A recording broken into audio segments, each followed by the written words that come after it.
Well, I see you made it to the brown deer video.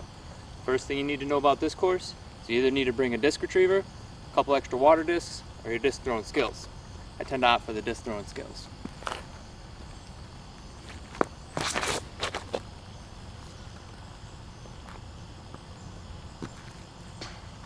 That should about do it.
Welcome everyone to Brown Deer Park in Milwaukee, Wisconsin.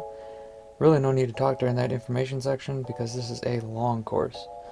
Take a look in the bottom left hand corner as well as the corresponding markers on the bottom.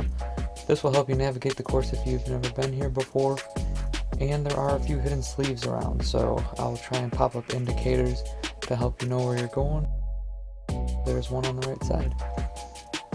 As far as playing the hole, don't go to the left. If you get off the fairway more than 30-40 feet, there's a good chance you're going to lose your disc, and that nobody wants. So as you get closer to pin B, there's a walking path on the right, and that's where you're going to find hole 2. And this position way in the back is got to be one of the toughest holes in the Milwaukee County area.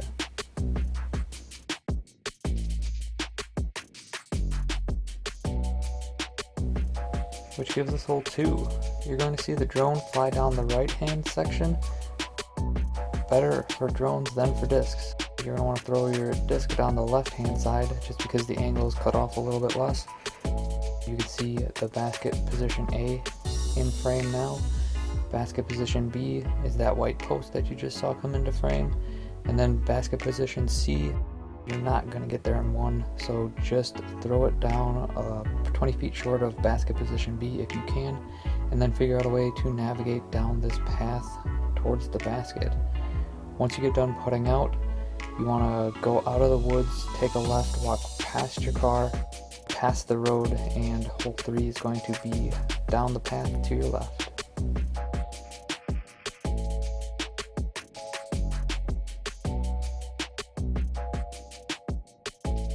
So hole 3, there are plenty of different pin positions which generate a lot of different shot types.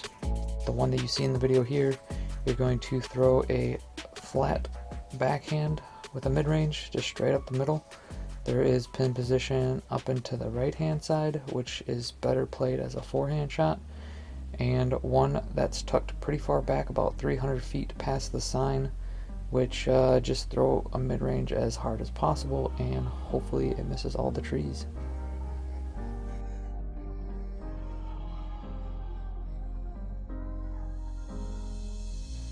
Okay, hole 4. This is going to play as a double mando a lot of times in tournaments. You can see the 2 trees going to fly straight through just across what used to be a pond. If it is a double mando, that is the most important part of this hole. Just make sure you split the uprights and get yourself somewhere down in the fairway. A couple positions over to the left play well into a backhand hyzer. The position that's over to the right hand side actually plays with backhand as well. You're just going to want to flatten it out and throw a small ante down towards it. Hole number 5, you're going to put out and walk over to the left.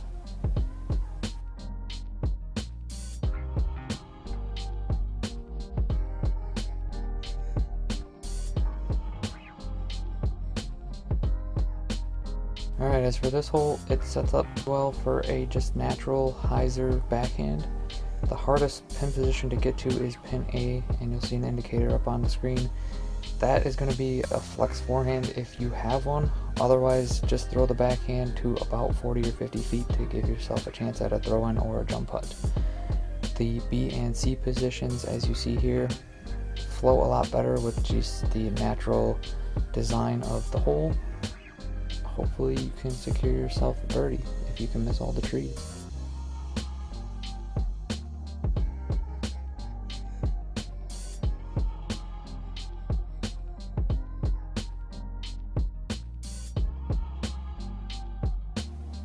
Hole 6 is going to be your underappreciated hole.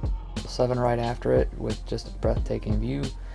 This hole does play really well and offers a variety of challenges depending on where the pin position is. Hole 8 is going to be tucked back right behind this tree here. Throw a backhand anhyzer shot that'll pan out right at the end. And to the hole B and C position, not really trying to do too much besides putting it 50 feet short of the A position to give yourself a upshot for B or C. And C is just a little bit outside of the woods, as I will swing around and show you.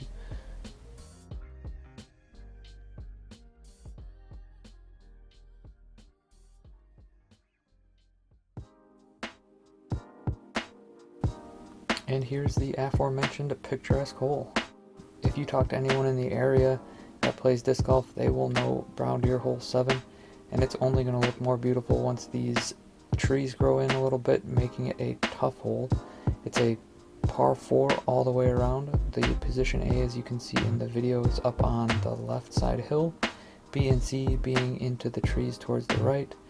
I will actually, oh, there we go, catch a glimpse of both pins for you. Once you put out on hole 7, either hang a left for hole 8 or go over to the right hand side for hole 7A through C. There is no shame in skipping A through C if you don't want to lose any plastic. Hole 7A here is 250 to 300 feet, and a lot of the pin positions are along the water's edge. If you go in about 2 to 5 feet, you should be able to retrieve it easily. If you go in any further than that, the Parks Department emphasizes not going after your discs, and there are a couple people that will go in once a month and return calls to people who have numbers on their discs, as well as posting them to Milwaukee area disc golf page. That's a good way to get it back as well.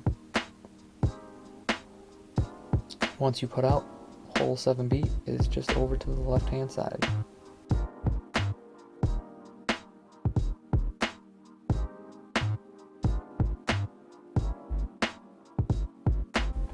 Hole 7B here is a pretty tricky hole. A lot of these I'll usually attack with a backhand and try and get it to stick by throwing kind of a very high hyzer shot. If you don't have the confidence to get to any of these basket positions, you can always just lay up into the short grassy area. And there are all your pin positions, with the one in the back really being tucked back there. Once you finish this hole, you're going to walk over to the left hand side, and that's where you find 7C.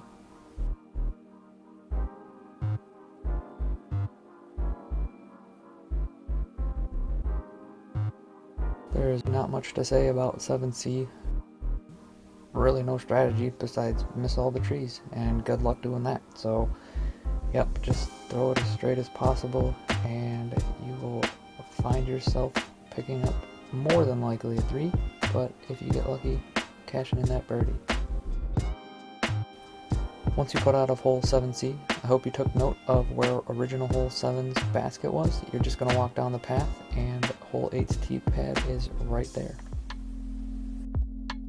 On the days that you don't end up playing holes 7A through C, this is a very memorable hole just because it's sandwiched in between two 700-foot plus holes. The basket position on the left hand side of hole A is gettable with a backhand. As far as hole B and C are concerned, just stay out of the right hand side because that's really going to pinch off your angle to get down this path. I'll usually throw a mid-range flip up to flat, trying just to get it to the hole B position. Even when you're playing to hole C, it's more of a 2-throw hole in ideal conditions. The next basket is back where you put it out on hole B's position. Just take a left and walk down the pathway. Hole 9 here is a super fun hole. Depending on how the wind is whipping through that small little gap, you do have to worry about your disc turning over and flying too far into that right hand side. That's going to be worst case scenario. As soon as those trees grow in, you're also not going to want to go to the left hand side.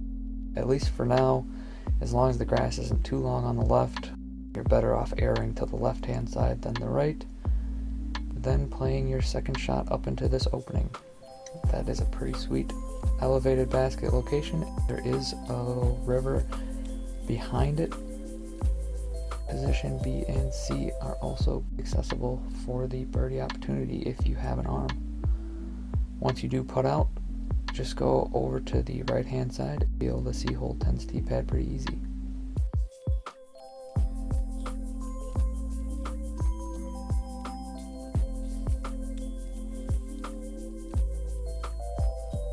If you didn't get a feel for the wind over by hole 9's basket, step out a few feet. Just make sure it's not going to throw your disc for a loop. It does come across that field pretty brisk sometimes. Down that right hand side, look and see that Mando. That's really the only obstacle you're going to have to worry about for A and B pin position.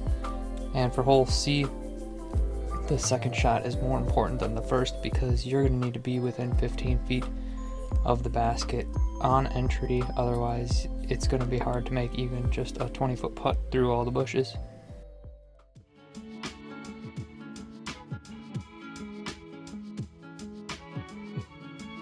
Hole 11, use a slightly stable mid or fairway driver, put it on a slight hyzer angle just so that it flips up the flat and rides as straight as possible all the way down this fairway to the A and B position. C and D, it's kind of getting overgrown. The Parks Department doesn't really cut that out too much anymore, but they're still back there just in case you don't see it at the A or B spot to take a look down that tunnel. When you finish the hole, go back to pin B, take a left and cross the street. That's where hole 12 is.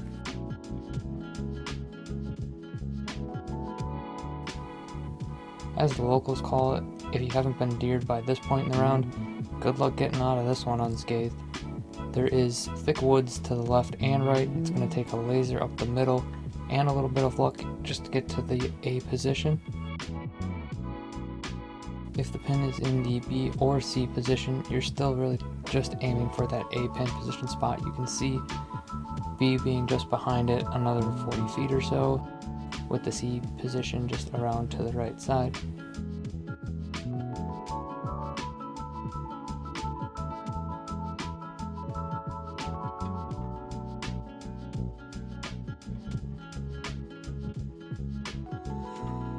"13 is such a fun, challenging hole. Playing over to the A spot, it is a par 3. You're going to throw most likely a forehand through the left side gap and get it to finish to the right. Using a backhand for positions B and C. After I show you the A spot, we will swing back around.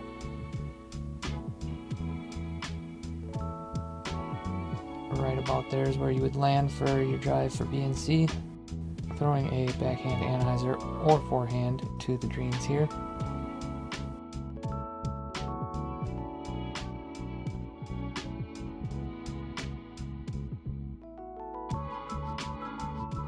The sleeve on pin C is hidden, so just check out the icon, it's about where it is.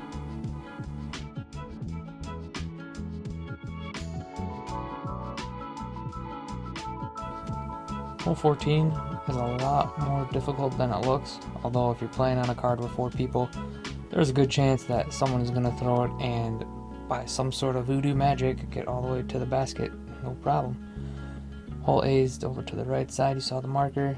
Hole B and C are tucked back a little bit further.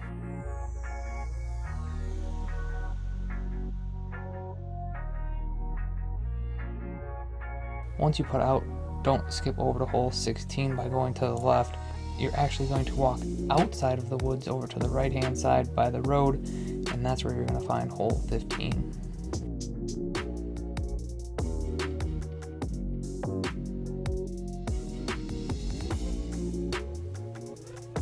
Although it's subjective, I find hole 15 in contrast to hole 14 to be a little bit easier than it looks.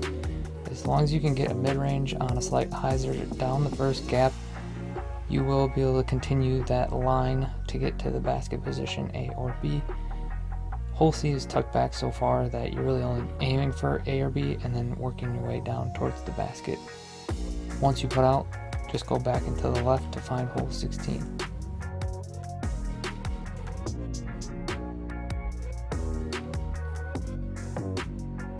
I'm not really going to have too many words for hole 16, just watch the video, it is daunting. There are so many different ways to get down the middle here. If you have the right hand backhand and trust it to go straight, that's going to be your preferred route. Then once you do clear this opening, it really is just a scramble drill depending on where your drive lands to get to any of these basket positions.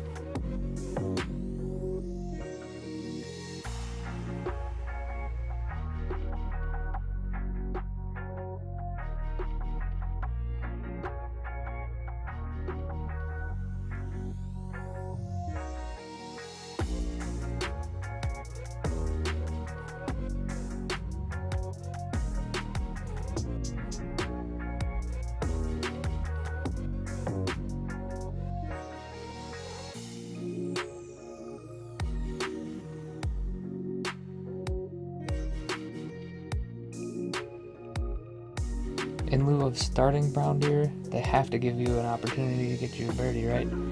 This is hole 17, real short down the middle shot. A welcomed relief being able to get one back on this hole.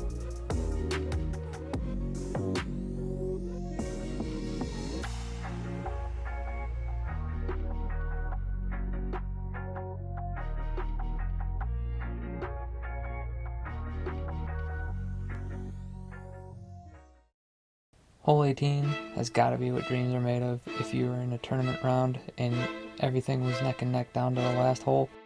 This sets up to a potential 2 or even 3 shot swing if somebody shanks their drive and somebody pures it. Coming down to this basket, you're going to need a shot with a stable disc so that it hyzers towards the end. And that's going to take care of the brown deer episode. This has been a Jump Putt Productions flyover.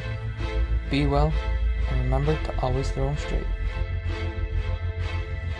So you made it to the brown deer video. First thing you need to know about this course is that you either better bring a disc retriever, some extra water discs, or your disc throwing skills. I tend to opt for the disc throwing skills.